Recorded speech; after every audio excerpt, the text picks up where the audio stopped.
तुम्ही वेगवेगळ्या ठिकाणी दौरे करताय, संघर्ष यात्रेची तयारी करता आहात. कशा पद्धतीचा आजच्या दौरे असणार? कारण ज्या ठिकाणी काल पोस्टर फाडले गेले होते त्याच ठिकाणी आज तुमची सभा आहे. राज्यभर तुम्ही फिरताय, काय यातून पुढे असणार आहे? हे बघा, महाराष्ट्रामध्ये आम्ही अर्ध्या लोकसंख्येची ओबीसी भटक्यांची बाजू आम्ही या महाराष्ट्रामध्ये मांडत आहोत. त्यांचं आरक्षण आज रोजी संपलेलं आहे आणि ही भूमिका मांडत असताना इथला आमदार, खासदार, मंत्री, पक्षाचे प्रमुख, नेते कोणीही बोलायला तयार नाहीत ओबीसींच्या बाजूनं. आम्ही एक सर्वसामान्य कुटुंबामधला मी एक व्यक्ती आहे. मी जिथं जिथं जातो आहे, ज्या ज्या दौऱ्यावर जातो आहे, तिथं तिथं हल्ले होत आहेत. मी आज किल्ले धारूर तालुक्यामध्ये आज माझी सभा आहे. त्या सभेच्या पूर्वी भगवान बाबा गोपीनाथराव मुंडेंच्या नावाची कमान त्या सभेच्या ठिकाणी लावण्यात आलेली होती. ते कमान फाडून तिथं वेगळंच काहीतरी बॅनर लावण्याचा प्रयत्न तिथल्या लोकांनी केला. म्हणजे आमचं मॉरल डाऊन कसं होईल? लक्ष्मण हाके हे बोलायचं बंद कधी करेल? लक्ष्मण हाके फिरायचं बंद कधी करेल? पश्चिम महाराष्ट्र असो, मराठवाडा असो किंवा अजून कुठल्या जिल्ह्यात असो, प्रत्येक ठिकाणी हे लोक विचाराचं उत्तर विचारानं देण्याऐवजी ही माणसं आता मुद्द्यावरून गुद्द्यावर आलेले आहेत. कारण यांच्याकडं मुद्दा उरलेला नाही. झुंडशाहीच्या जोरावरती यांनी शासनाच्या उरावर बसून काहीतरी कागदाचं काळं पांढरं करायचा प्रयत्न केला आहे. हा GR म्हणजे ओबीसीचं आरक्षण आज रोजी संपवण्यात जमा आहे एका GRद्वारे. या GRचा लिगल ॲस्पेक्ट काय हे मला चांगलं माहिती आहे. कोर्टात त्याचं काय होणार आहे हेही मला चांगलं माहिती आहे. पण आज रोजी या कागदाद्वारे, या GRद्वारे ओबीसीचं आरक्षण संपलं आहे आणि ही लढाई आम्ही लढतो आहोत. कुणी आमदार बोलत नाही बोलत, हल्ले किती पण होत, आम्ही गावगाड्यात जाणार, ओबीसींना जागं करणार. आणि आता गणेशोत्सव संपल्यानंतर आम्ही ओबीसींची संघर्ष यात्रा काढतोच आहोत. त्याच्या अगोदर आम्हाला जिथं जिथं लोक बोलवत आहेत तिथं तिथं सभा होणार. पोस्टर फाडलं तरी सभा होणार, पोस्टर लावलं तरी सभा होणार, गाडीवर हल्ला झाला तरी सभा होणार. आम्ही थांबणार नाही, आम्ही बोलत राहणार. काल सर्व पेपरमध्ये ज्या आहे त्या जाहिराती होत्या पहिल्या पानावरती शिवाजी महाराजांना अभिवादन करताना. काय मेसेज देत आहेत मुख्यमंत्री महोदयांना आमचं सांगणं आहे, तुम्ही 10% मतांच्या बेरजेसाठी तुम्ही जर या गोष्टी करत असाल तर मुख्यमंत्री महोदय तुमची 50% मतं वजा झालेली असतील.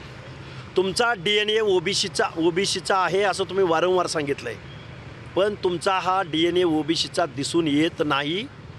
त्यामुळं ओबीसी 10% मताच्या बेगमीमध्ये तुम्ही 50%ची मतं विसरून जा, एवढं मी अगदी जबाबदारीनं मुख्यमंत्री महोदयांना सांगेन. आपल्याला राधाकृष्ण विखे पाटील देखील म्हणाले की जरांगे पाटील आणि देवेंद्र फडणवीस या दोघांचं हे श्रेय आहे. कुठेतरी मराठा समाजाचं मतं आकर्षित करण्याचा हा प्रयत्न आहे का, मात्र ओबीसींचं काय श्रेय कुणी कुणाला घ्यायचं, कुणी काय करायचं ते त्यांना लख लाभ असो, पण ओबीसींचं आरक्षण संपलं आहे आणि ओबीसीच्या अनात माती कालवली गेली हे मात्र मी अगदीच जबाबदारीनं या महाराष्ट्रातल्या ओबीसींना भटके विमुक्तांना सांगू शकतो. श्रेयवादाच्या विषयामध्ये कालच एक भर पडलेली दिसते. कारण ठाण्याचं जे एकनाथ शिंदेचं होम ग्राउंड आहे तिथं देवेंद्र फडणवीसांचे बॅनर लागले. मराठा आरक्षणाचं आम्ही दिनाच्या पद्धतीचे बॅनर जे देवाभाऊचे बॅनर म्हणून लागले. ही श्रेयवादाची लढाई आता बॅनरपर्यंत आलेली दिसते. दोन मुख्यमंत्र्यांमध्ये मुख्यमंत्री ज्या महात्मा ज्योतिराव फुलेंनी, डॉक्टर बाबासाहेब आंबेडकरांनी, राजर्षी शाहू महाराजांनी मानवतेसाठी लढा दिला, यांच्या प्रतिनिधित्वासाठी आरक्षणाचं धोरण राबवलं, हे मात्र आपल्या निवडणुकीमध्ये आपल्या पक्षासाठी, आपल्या आमदारक्या खासदारक्यांसाठी जर श्रेय घेणार असतील तर या महाराष्ट्रातल्या या 18 पगड जातींचं दुर्दैव आहे.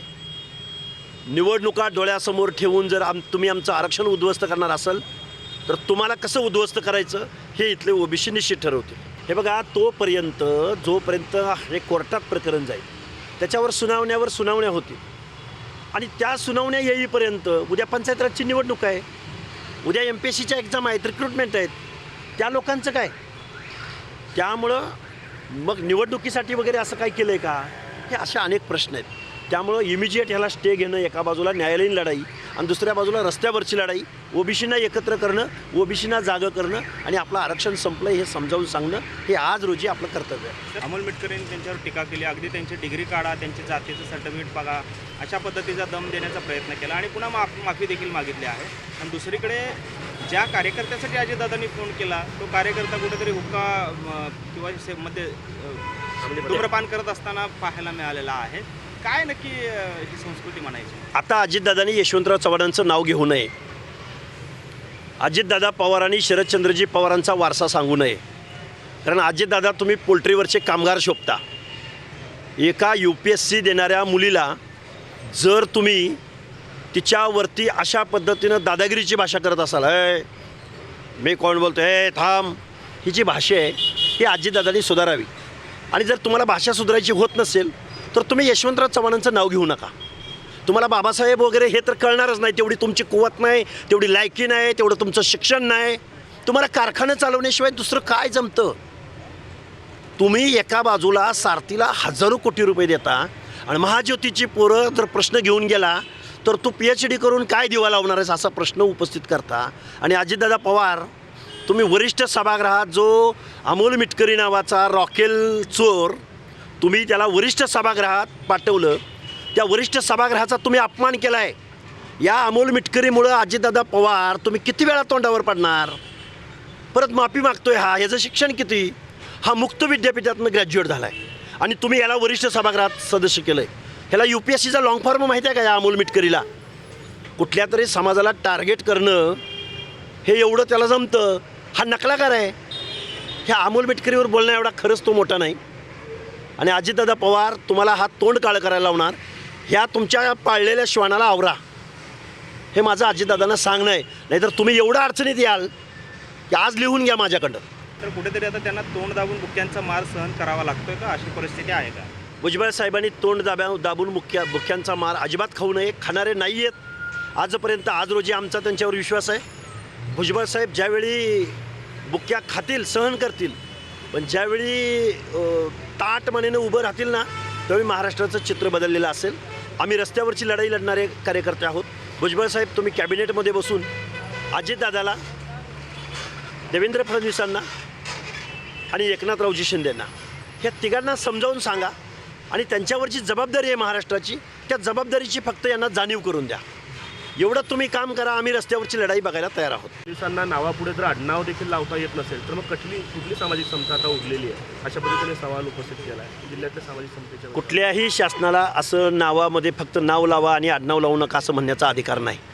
आणि नंबर प्लेटवरचं आडनाव झाकून जर इथली जात व्यवस्था नष्ट होत असती, अरे हजारो वर्ष झालं इथली जात नाही, ती जात. बाबासाहेब आंबेडकरांनी वेळोवेळी सांगितलं होतं की जात कधीच जाणार नाही, नंबर प्लेटद्वारे जाईल का?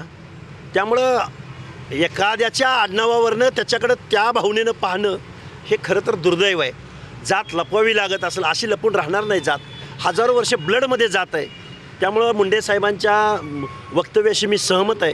कारण आजही आपल्या डोक्यातनं जातीवाद गेला नाही आणि मग काही होऊ नये म्हणून अशी नकली काहीतरी करावं लागतं, हे दुर्दैव आहे. दुसरीकडे तायवाडे जे आहेत आपले OBC लीडर, ते म्हणतात की हाकेंचा अभ्यास कमी पडतोय, तर असं काहीही होणार नाही.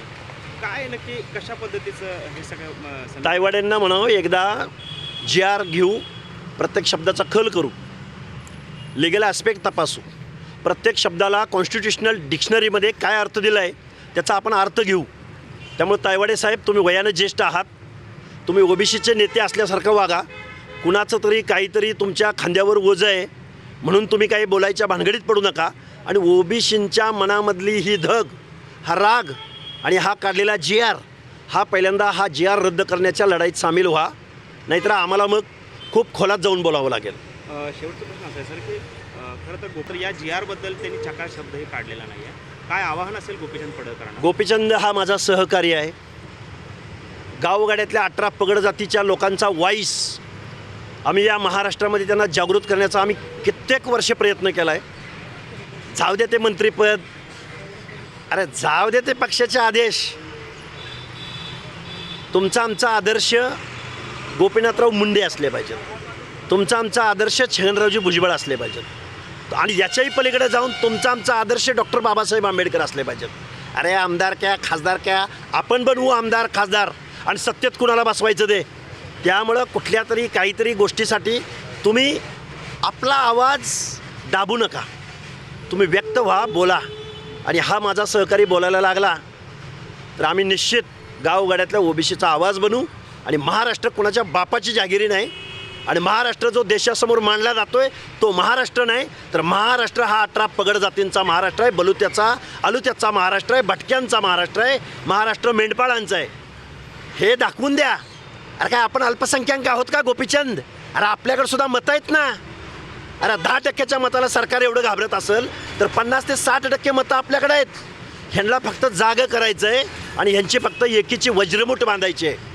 त्यामुळं गोपीचंदला मी एकच सांगेन, आम्ही सहकारी आहोत, अरे फेकून द्या सगळं, बाद झालं शोषण.